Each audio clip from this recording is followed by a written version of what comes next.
tukwaniriza mu program ey'ensonga Lugonvu's Show.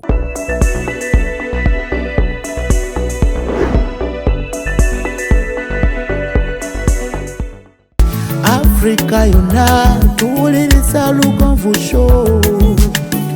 Genda ke Bulaya, Latin America ne Buwarabu. Chikolenga Lugonvu, wuliriza Lugonvu. Tonsubya Lugonvu, mwana wa mama, mwana wa tata. Mwana gwe Lugonvu, muwulire alina ensonga. Lugonvu shonge chikolenga Lugonvu, wuliriza Lugonvu yeka. Walabya Lugonvu, mwana wa mama, mwana wa tata. Lugonvu muwulire alina ensonga.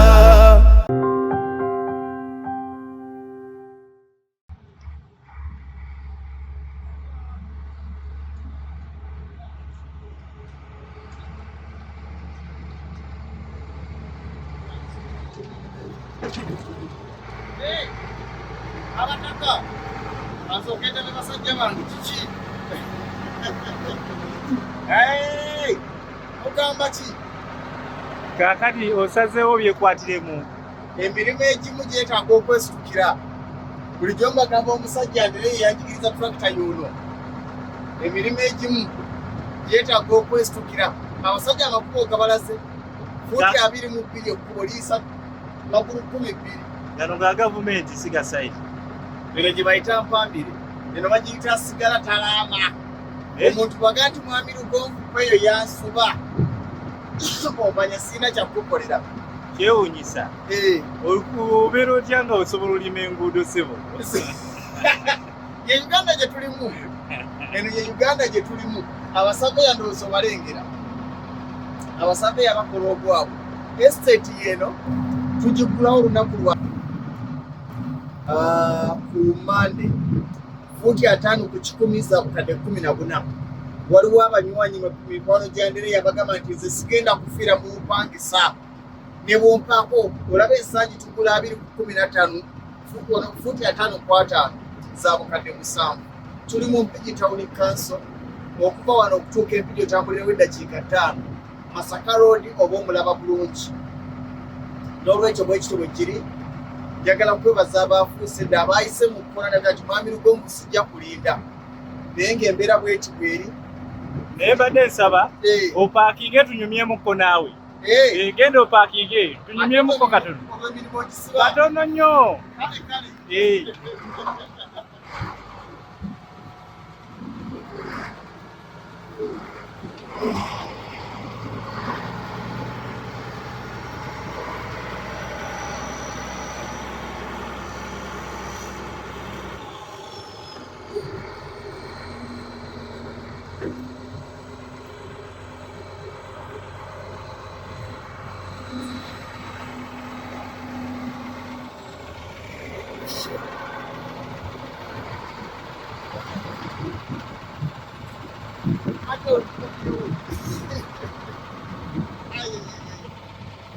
Embeera bwetyo bweri.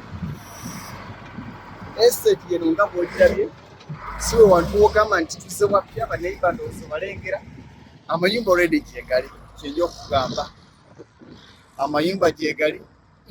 Masannyalaze muti gumu 2 obeera ku site.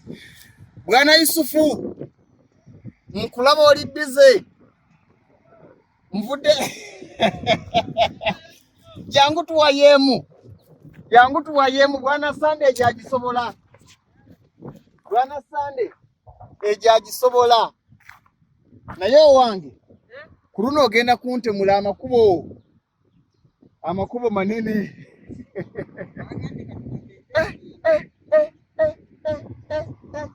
Ate nga buli wootuuka kkubo tuviire ddala wansi ng'otuluŋŋamya. Estate kyeyansanyuddeko etandika na main. Etandika bagambye bati weetuli omulimu mulungi.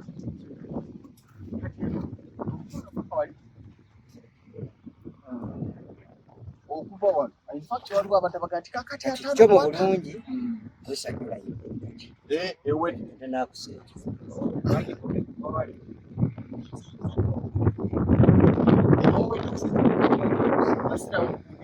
wakati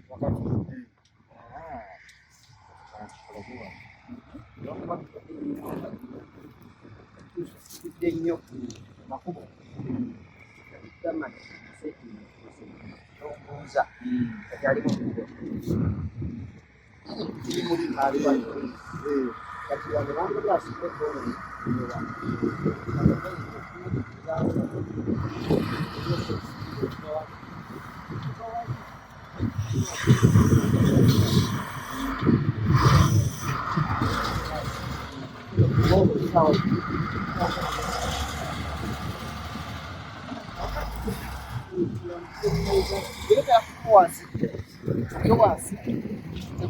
Ekimu ku bintu bye nabagamba nti tukola ekkubo nga lisobola okuyisa emmotoka bbiri ekirabo kati okuva ku main one ekkubo erituleeta okuva ku kolansi obala kilomita emu yokka era waliraanye estate eri gye twakaggala gye twakasiibula infact kakyogere bweti muliraano kati mutuume mpambire baŋambe zino enkonge munaku ngenda kubasizira bako nkulamusiza maama era majambi yagula bakutaago byokiro byamanda kabisa bo bajja bakitwala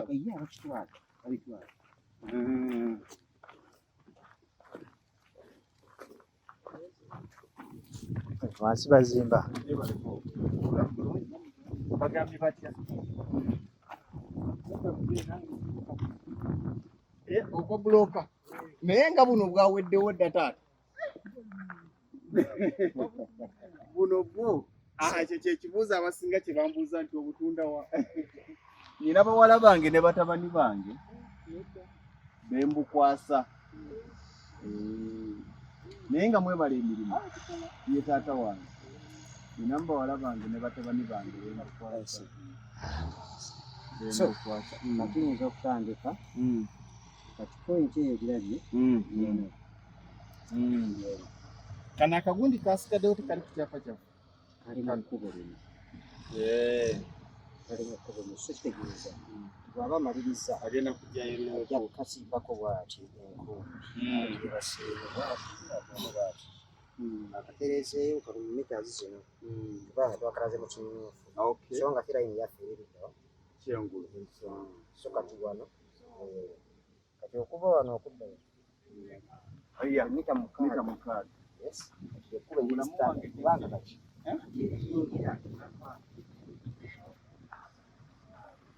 era ogalaba gonna wano waliwo ekkubo lyawo nagendawo anti ngamba internasalo etanabakusalo naye limaze okutuuka ebigeko sikira ekkono ayi ate eno waliyo ate wano tuwaliyo luno liwenda bisatu kino kirala wala tubilyogazi olwokuba nti emmotoka era sitiri kati wano ogenda kuba wekkubedaali bagenda okusaba kati olaba infact ekintu kyetukola buli luvannyuma lwa puloti bbiri tuba n'ekkubo abantu abali mu arab countries ekyo ekintu bakirabye aga amawanga gaseetinga nga buli luvannyuma lw'amayumba abiri wabaawo ekkubo si kwe kusanga olukolodoli ng'omuntu alina nawaayita lino eddamba lyo libeera ddamba nga bwe lyegezeeyo nerigabanya okimanyi obula kuteekako roundabout kati lino kkubo ddala kati okuva wano kati obadde obuuza nti koti eriwo atandikkwata point wali namba ku point wali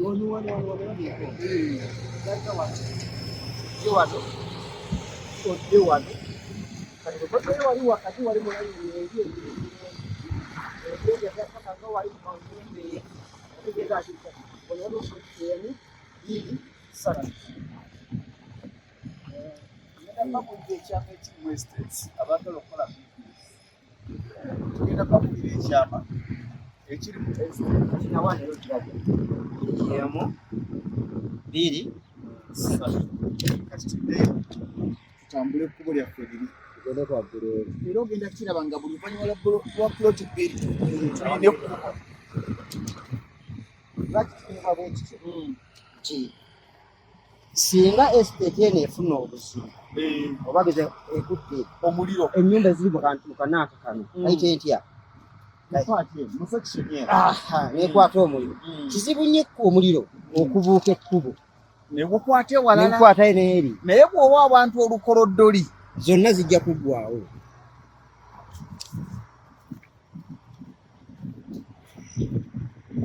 waliwo kulyawo galiyitamu nalyo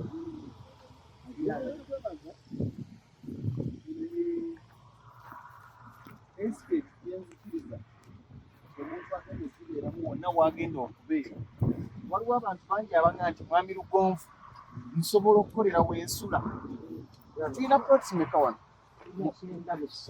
bw'obanga oli mu kyalo ekirimu amaka 93 njagala mpulirize bulungi ng'oli ku kyalo ekirimu amaka 93 lwaki tossa bizinesi w'osula okola bizinesi tugeze edduuka neritunda kyakala yes eyo be ba clients baabasooka ate ekirala kituli ku kkubo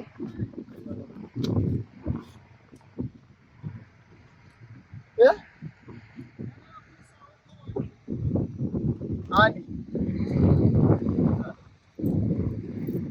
kimuwagikyuse okiraba bwana Yusufu kyetugamba njagala otunulire kkubo njagala abantu mukaaga standard kisinga nze mbanva ewange ate nga najja nje tusisinkana wano webalinyo wano nzirayo mu geeti ye yaddayo paka era okisanga buli omu alina waaki emmoroka emu bwebeeraawo endala nebeera wano abaaki zeesiŋŋanya bulungi kati zino zonna wagulu plots tugenda ziyitamu balinawo project ye agriculture. It's a big project ngera bw'ogiraba teyogererwa naye nga ntunuulire n'omanya nti ekitundu muzze abakirimu ebirimu ekiri kati paka eri lyonna kkubo baka walire eriggala kuli kati zino zojjoolaba zimaze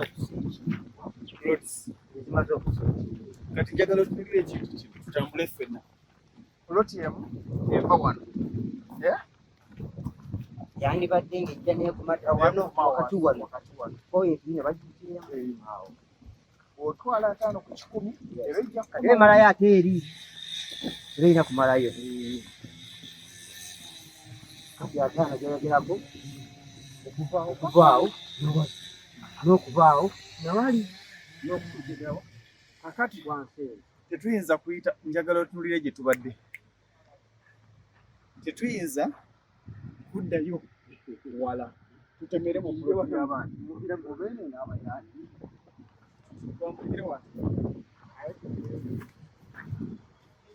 twabadde n'erisooka wansi tuyina lino kati ate tuyina nebiri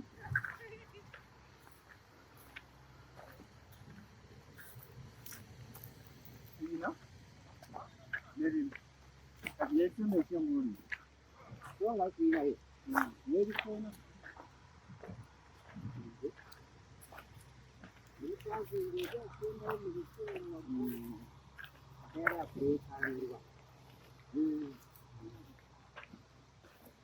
Ino ddala kati ate lino ddala tugenda diddiramu kati ate ng'ovudde ku lino waliwo liri eryambuka oliraba kati waliko Masaka Road oba omulenge emmoloka ze ziri omulaba oyo Masaka Road obeera wano Masaka Road oba omulaba bulungi yoyaawo era nga bagenda okuva ku Kolansi okutuuka wano waliwo kilomita emu yokka omuganda kyayita Kinyanampindi bwe mweyongeramu ezisukka mu emu togula kijja okugamba kati naye mu kkubo lyaffe ate eritutwala ebbeeyi eyo fuuti 5x5 za bukadde 14 za bukadde 7 fuuti 5 ku 10 bukadde 14 agula 5 ku 10 afuna ekyapa agula 5 ku 5 mba nkuguzizza mu ttaka nandyagadde ofune ekyapa naye ekikulemesa okufuna ekyapa kiri kimu kyokka lwa nsonga nti gavumenti ekukkiriza ggwe alina 5 ku 5 okuba n'ekyapa ekyapa kitandikira ku 5 ku 10 naye oyo aguza 5 ku 10 ku bukadde 14 kwe kubeera ne tayito ye yennyini nze nkuwa kyapa nga kisigaza ekintu eki genda kusasula musolo gw'okukyusa kuza manyaruka kyekyokka naye bino saveya ate apime ate kola ekyapa kyange ate weekutulemu kati biriko esaveya maini ali wali wansi Masaka Road yoli amakubo geego nti omuntu nemwozimba emabega wali wano maaso nosawa akaduuka bano bonna bakilayanti bo ajja kukyama agenda sobola kulekako tewali okiraba nti omuntu eyandigenze wali empambire mu kilomita ajja kugula wano ebyemu ku bantu baazuula nti bw'ogula mu estate abantu tebakibagamba ekisooka muba ne security abanja tabuumu ekyo nze nkibagamba nga muganda wammwe nti omuntu omu bw'abanga yaguzizza akataka nga baakuguza gwe eddoboozi yo teriwulirwa naye mu bangi in case of anything amasannyalaze gakyankalanye aboogera muba bangi tugende ku kkubo okiraba erisembayo wakyali eryo waggulu waliyo section olwesembayo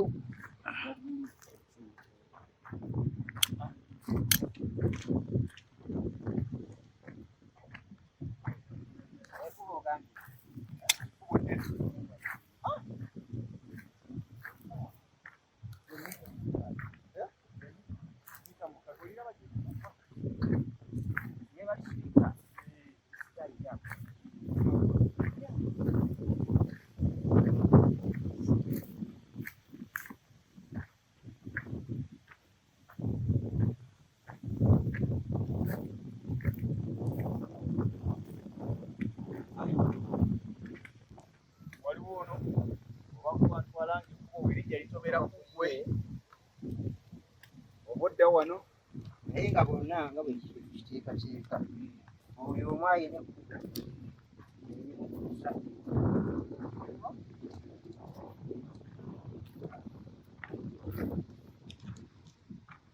kati wano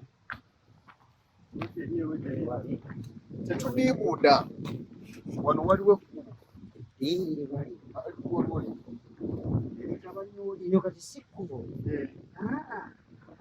eno namba wano ava wano yeteeka litandikira wano n'agenda webale n'aliddenga mulimi gamba geeti asobola okugiteekawa era saasobola alina gisaawa kubanga ebyo si kkubo alina gisaawa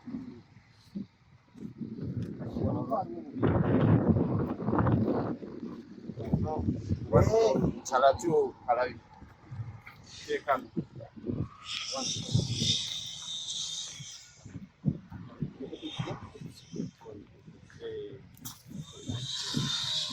gabira wafu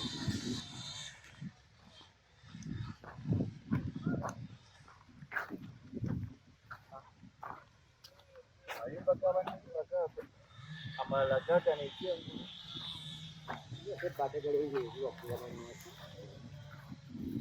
amasannyalaze ekibiringa ebiri okutuuka wano naye nga mu kitundu amasannyalaze mwegali n'amazzi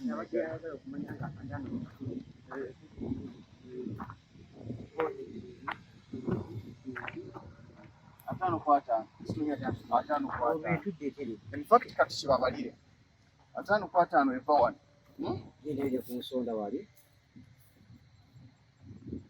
nange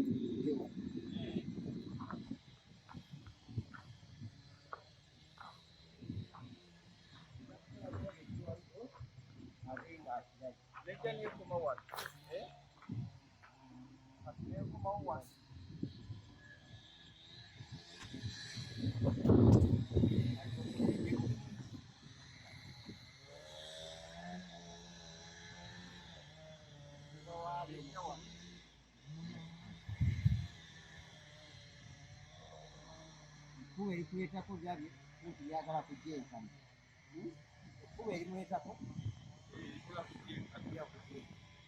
edda wano ekyenjawulo kyetulina va mu bino ebya era neeno kati yino tulage nayo ensimbe eva wano bweti naye kati naye bino ngirabika ng'ennene muli mpanvu lwaki nti eno mpanvu muno ate muno nfundamukko so ng'ate eno njagaaga ekola square eno ekola rectangle eno ekola square nasomesanga tetulinamu ya triangle Masaka Road yoyo ate mbalaga nti njagala otunuulire wantu wano wano agenda mu mayinja bonna buli bwalaba akajinja kati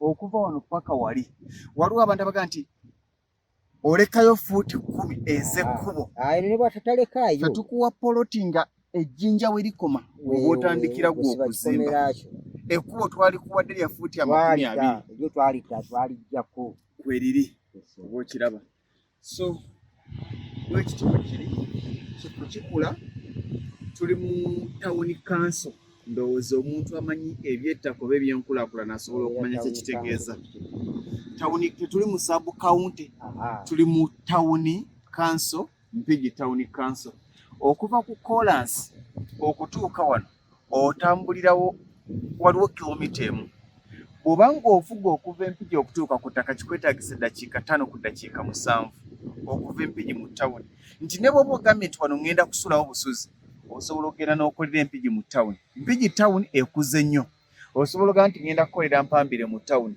osobola ogamba nti nze wenzimbye we ŋŋenda n'okuteeka akayumba kange abantu bangi ng'ofunye obusente obugulu obwaleero naye nga tonnafuna buzimba woonaapakasiza emyaka 2 omalirize ennyumba ewantu wano wajja kuba tewakyali kyekimu kiba kyakyuse dda n'olwekyo esiteti yaffe bweri wansi eri simanya okyalengerayo ekoma wansi ekitwawula ne Masaka Road ke kakatoogo naye nga tetuli wansi ova wano odda wali kunaye kolansi kilomita emu aye nodda mu tawuni oba nodda e Masaka abeerw emu mulina kyemutubanja kyemwagala okwebuuza bwana Yusufu olina kyosobola otuluŋŋamya ekirala kyesoogedde kubanga nze mbawadde kifaananyi bajje basenge batuule fitumaze okukola kituteekeddwa okukola tugenda kukola ebyo byetukwakatako okukola tuli bwamala okugula aguze eki kaabe ng'aguze 5 ku 5 aguze ettaka aguze mu ttaka kitegeeze n'endagaano egenda okukola tugenda kusoma ttaka teyonkakafu oli bw'agula 5 ku 10 mutereevu oyo aba ayingidde olwokaano olwaba agenda okufuna ebyaba tuli mu tawuni kanso mu kaseera nga Mpigi baagala giwa municipality ekyaweza omwaka guyinza obutawera tuli mu tawuni kanso nga Mpigi baagala giwa municipality eno yeyasigira Wakiso era omuntu anoonye ettaka ewakiso nerikubula ddukira Empigi ng'okyasobola okugulayo yo likyaliyomu oba olina sente zo kikyokka naye ebyo bikyalabikamu so oba n'okulifuna ndowooza olaba wakyali wape naye njagala otunulire ekkubo nga n'ebyalo bingi tosobola dde essangayo eno ekkubo bagambe likulidduka okiraba nga n'ebyalo ebisinga olaba n'essave kyafundikira nfundiki wakalikola n'essave yiino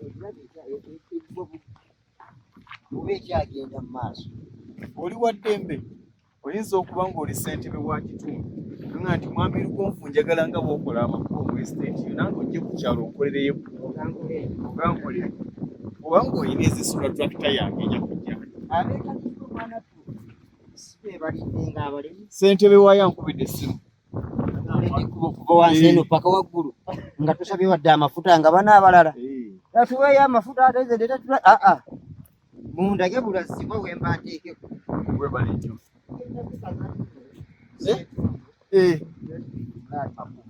makubo bagamba Lugonvu makubo Lugonvu makubo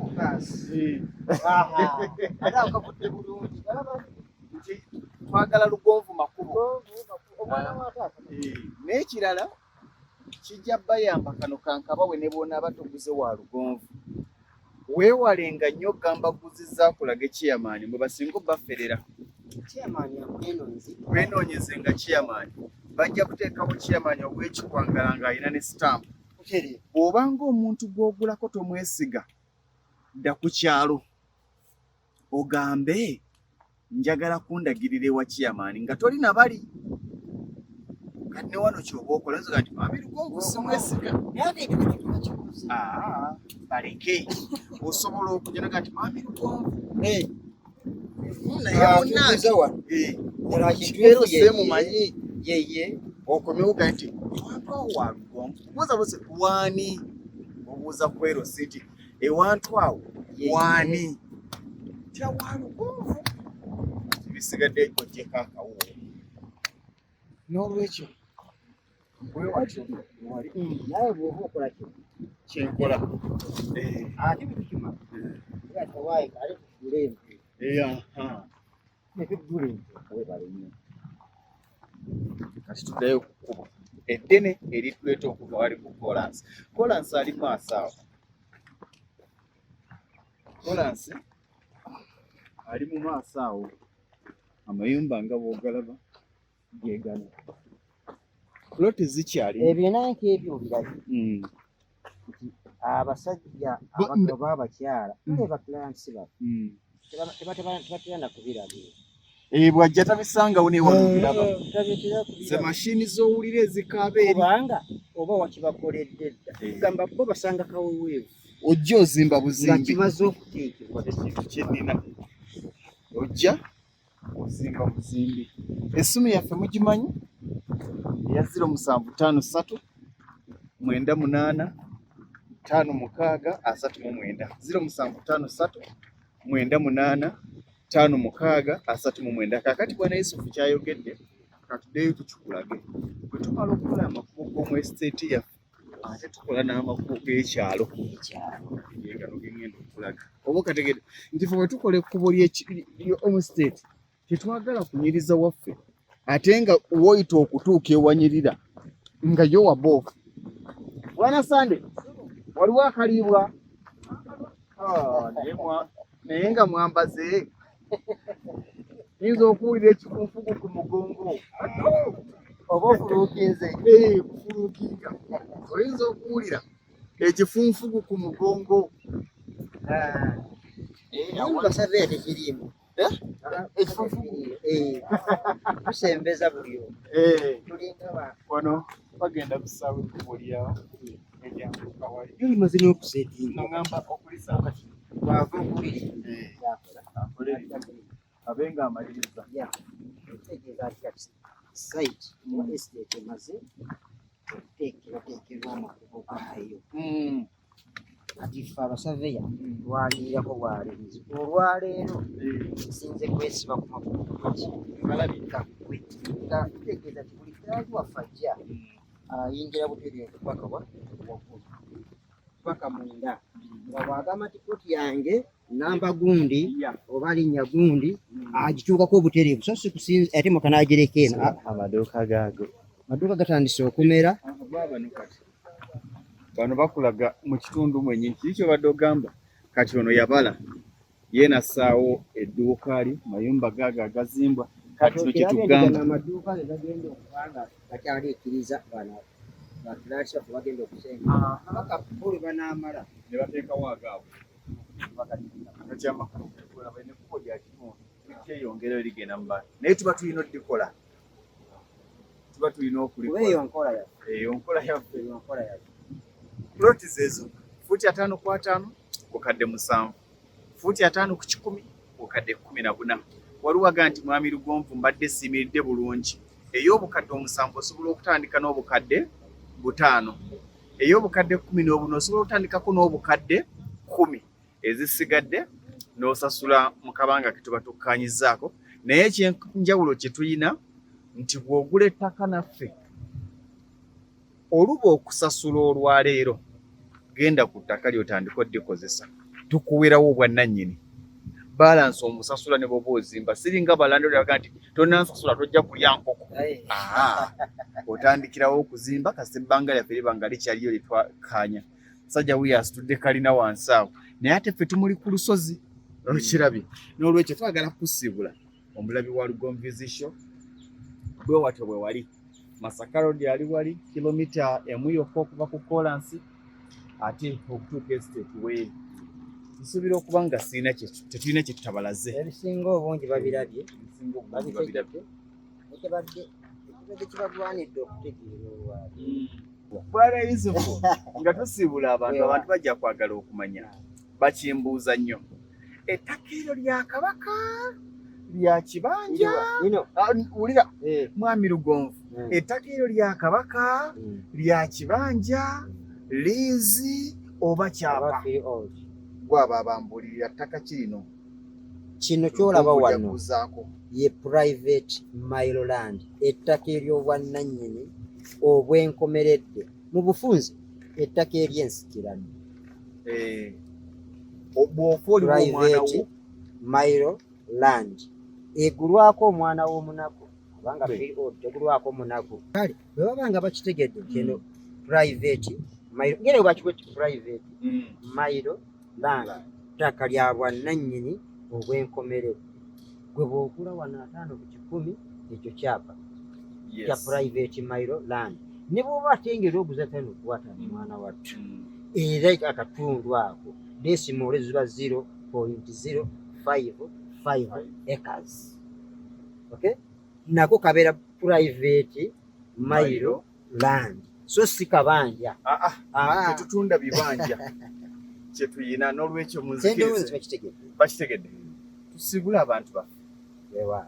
Estate tugitadde wiiki etandika nga tukibala nti eno wiiki tujja kuba tugita tuzeeko ebiddako. Abafika ku Mpambire tuli wano, abafika Erungala tuli wano. N'olwekyo n'ababadde bankubira nga bagamba omusajja oba ali ludda wa tusindika bu voice note buddamu mutakwata ate naffe twafikira egindi konza amusigale mmwe nga mukola ki nga mumugezaako lazima ajja kukola ki ajja baani kwakirabika waali alimu kabizemu ate nga ntera nnyo kabagamba tutera okubeera amazibu tutera okuba amubizemu kati nga bwe munsanze wano mundaba bwenfaanagana mukimula n'engalo nga bwenfaanagana olwo ndi mu ofiisi yange okola ndi ku mulimu. Ndi kuki? Ndi ku mulimu. Sigadde ndi Mukasa Yusufu omupunta omusaveya mu Lugonvu Lokate Consultants. Mwebale kugoberera. Amin. Twagala basibula we watimu wakwananye ebiyinza kweyongerayo katubagalize birungi byereerekane kabasajja bange bamalirize aye tulabe olunaku olw'enkya wiiki eno okugwamu nzikiriza okuba nti eno chapter tujja kuba nga tugigadde tulabe ekiddako mbeere bulungi kubera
Eyo yebadde program Lugonvu's Show.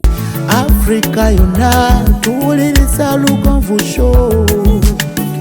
Benda ke Bulaya, Latin America ne Buarabu. Chikolenga lugonvu, uliriza lugonvu, tonsubya lugonvu.